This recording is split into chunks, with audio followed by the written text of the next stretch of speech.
कि यहाँ के जो नेता हैं यही यहाँ के लोगों के दुश्मन बने हुए हैं। सीएए के मामले में मोदी को झुकाया, सीएए जो लागू नहीं हो रहा है वो भी हमारी वजह से लागू नहीं हो रहा, हमारे संगठन की वजह से। तो मोदी तो कमजोर आदमी, मोदी की तो औकात नहीं, मोदी तो नाम का प्रधानमंत्री, असल प्रधानमंत्री तो मोहन भागवत है।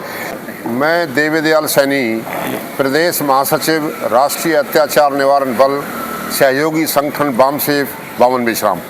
मैं पलवल का निवासी हूँ और आज जो यहाँ अनाज मंडी में बूचड़ खानों को हटाने की जो मुहिम, उसके सिलसिले में जो ज्ञापन देने के लिए यहाँ के जो इलाके के लोग इकट्ठे हुए, उसमें शामिल होने के लिए हम लोग आए थे, लेकिन थोड़ी देर हो गई।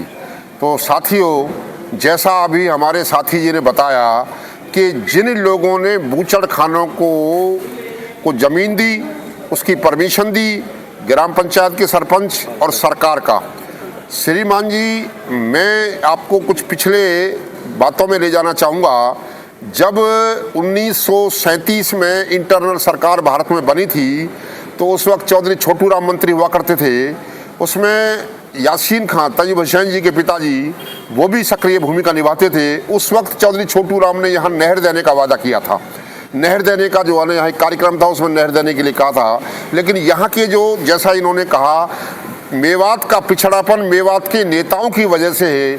वो नहीं चाहते कि यहाँ के लोग तरक्की करें, यहाँ के लोग शिक्षा रोजगार में जाएं, और ये अनपढ़ रखना चाहते हैं, जैसा आज बीजेपी सरकार चाहती है। तो ये अनपढ़ रखने का कारण ये है कि ये लोग पढ़ लिख जाएंगे तो सवाल करेंगे, मुकाबले पाएंगे, रोजगार जो है ना पढ़ लिख के अधिकारी बनेंगे।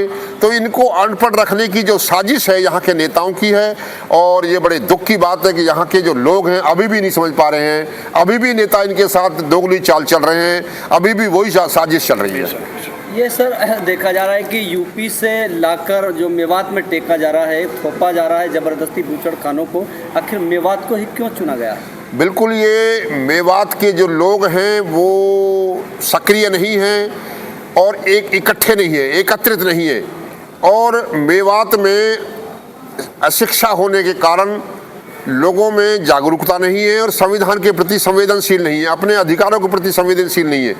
और यहाँ दीनी इल्म के मामले में तो यहाँ संगठन हैं जो बड़े बड़े इंटरनेशनल लेवल पर, लेकिन सामाजिक सुरक्षा, अपने अधिकारों की रक्षा के लिए कोई भी संगठन नहीं है। कोई भी भारत में कोई मुसलमानों का संगठन नहीं है। एक संगठन है बामसेफ, जिसको नेतृत्व कर रहे हैं बावन विश्राम जी। वो SC, ST, OBC और माइनॉरिटीज़ की प्रोटेक्शन के लिए पूरे देश में काम कर रहे हैं। और जो ये हिंदू मुसलमान का झगड़ा लगाने की जो साजिश, जो ये वोट बटोर रहे हैं बीजेपी सरकार, RSS वाले, उसको 6 अक्टूबर 2022 को हमने नागपुर का हेडक्वार्टर घेर लिया था। ये जो ये कहते हैं कि मोदी डरता नहीं है, RSS का मोहन भागवत दफ्तर छोड़ के भाग गया था। 1 लाख लोग, हमारे जो नेतृत्व हैं बावन विश्राम जी, 1 लाख लोग बुलाए थे, वहाँ 4 लाख लोग पहुँच गए। हमने जो 13 रोस्टर प्रणाली पर वो जो यूनिवर्सिटी में प्रोफेसर की भर्ती है, उसमें मोदी को झुकाया। सीएए के मामले में मोदी को झुकाया। सीएए जो लागू नहीं हो रहा है वो भी हमारी वजह से लागू नहीं हो रहा, हमारे संगठन की वजह से। तो मोदी तो कमजोर आदमी, मोदी की तो औकात नहीं, मोदी तो नाम का प्रधानमंत्री, असल प्रधानमंत्री तो मोहन भागवत है। ये जो साजिश है, ये मुसलमानों को और SC, ST, OBC के लोग, जो माइनॉरिटी के लोग हैं, इनके खिलाफ ये साजिश रच रहे हैं। और इस देश में OBC के लोगों को, मुसलमानों को साथ लड़ा के और ये जो है ना वोट बटोरना चाहते हैं। ये सर, इसकी जो बामसेफ है मेवात में बूचड़ खानों को लेकर क्या भूमिका निभाएगी? हम लोग बामसेफ के तो हैं। हम लोग ये जो अपने एडवोकेट, वो जो अपने डॉक्टर झिरका फिरोजपुर वाले अशफाक आलम जी, वो हमारे संगठन से जुड़े हैं, राष्ट्रीय मुस्लिम मोर्चा से। तो हम लोग पूरी मुहिम मेवात में चला रहे हैं, लोगों को समझाने का प्रयास कर रहे हैं। हमारे समय सिंह सलम्बा जी हैं और वो रमेश संगेलिया जी हैं, ये हमारी पूरी टीम काम कर रही है।